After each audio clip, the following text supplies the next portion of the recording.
Hello mga idol! Ngayon nga ay pauwi kami ng Bicol dahil mag-Holy Week naman at syempre summer vacation na din. Dahil long weekend naman, kaya naman ilaban na natin to. Minsan lang kami umuwi ng Bicol, kaya go na! So umalis na kami ng mga bandang 9 PM sa Pampanga dahil ayaw namin makasabay ng mga madaming sasakyan at alam namin na sobrang traffic kapag ganitong araw na Holy Week at long weekend pa. So kaya nilaban na namin yung gabi na kami nagbiyahe. So first stopover namin dito na to sa may SLEX. Siyempre magkakape kami dito dahil anong oras na rin to? Alas 12 na nakarating kami dito sa may SLEX.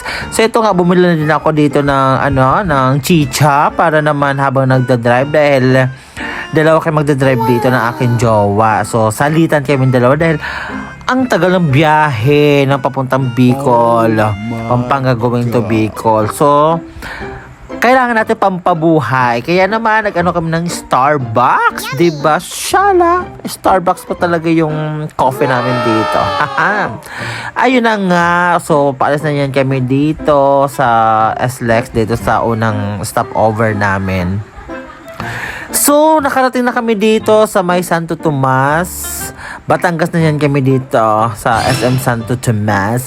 Batangas. Tapos, pangalawang stopover namin sa Sariaya, Quezon na to, sa may bandang tabi ng dagat. So ito yung unang meal namin.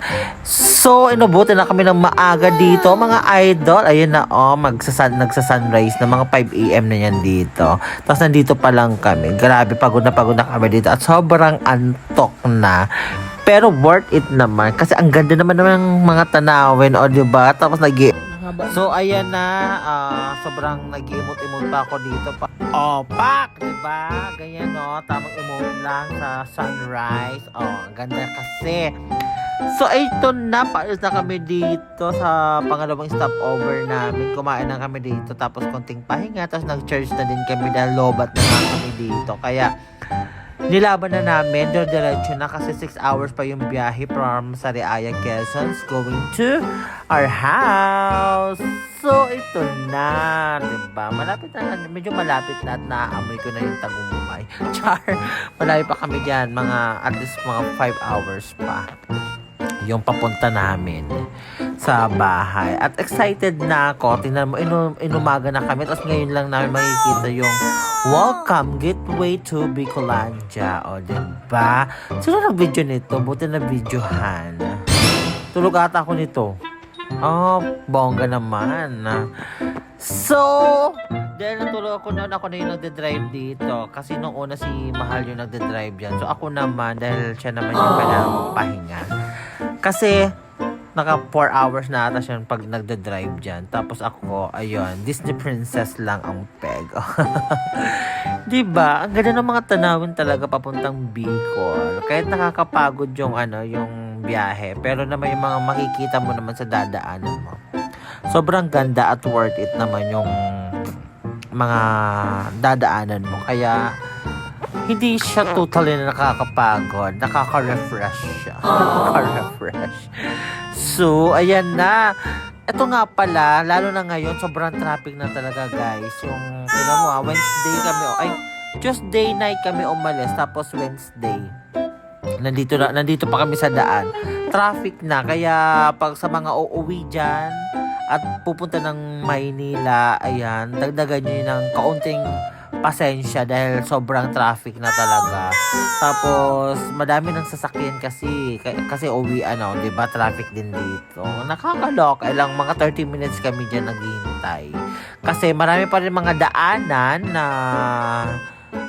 hindi pa naayos simula nung nasira yung daan dito papuntang Bicol kasi yung mga nagdaang diba, buwan, maraming sakuna na nangyari dito sa Bicol. So, mga nasira yung daan, yung ganun. So, basta, konting patience lang kapag uuwi kayo. Tapos, magbaon na din kayo ng tubig sa kapag kain. Kasi hindi nyo alam kung ano oras kayo matatraffic sa daan, yung ganun.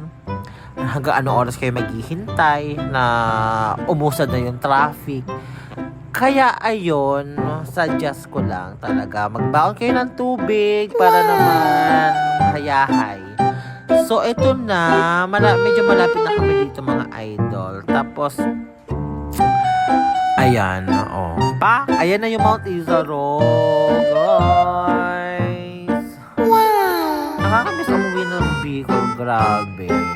Ang ganda talaga dito. Ito na, malapit na kami sa bahay. Maraming salamat mga idol. Again, don't forget to share, comments, likes, and subscribe po sa aking vlog. Maraming salamat. Ito pala ay day 1. So hanggang day 5 to, yung ipopost ko. Dahil matagal kami dito sa Bicol. Uwi kami hanggang Sunday. Bye-bye. Maraming salamat. Dito na lang natatapos ang aking vlog. Maraming salamat sa aking mga supporters, followers. Yan, comment down below kung anong gusto nyong i-content ko dito sa Bicol. Diba? Ito yung bahay namin, mansion namin dito sa Bicol. Flex ko lang. Bye! Thank you.